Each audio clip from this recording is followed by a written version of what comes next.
आज या निमित्ताने या सभागृहाला आश्वस्त करू इच्छितो, कोणतीही शंका मनात ठेवू नका। जी जी आश्वासनं आम्ही दिलेली आहेत, ज्या ज्या योजना आम्ही सुरू केलेल्या आहेत, एकही योजना आम्ही बंद होऊ देणार नाही। ज्या लाडक्या बहिणींनी महायुतीवर प्रेम दाखवलं, हे अधिवेशन संपल्याबरोबर डिसेंबर महिन्याचा हप्ता त्यांच्या खात्यामध्ये आम्ही टाकतो। आणि काहीच बदल नाहीये।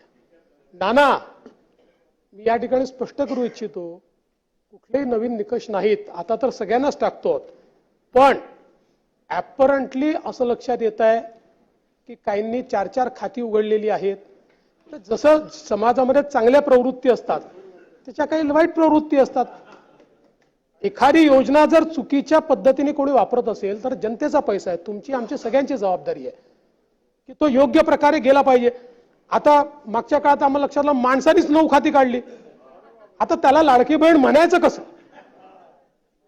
पण लाडका भाऊ म्हणू शकत नाही, कारण बहिणींच्या पैशावर डल्ला मारतो तो लाडका भाऊ कसा? त्यामुळे असे जे आहेत,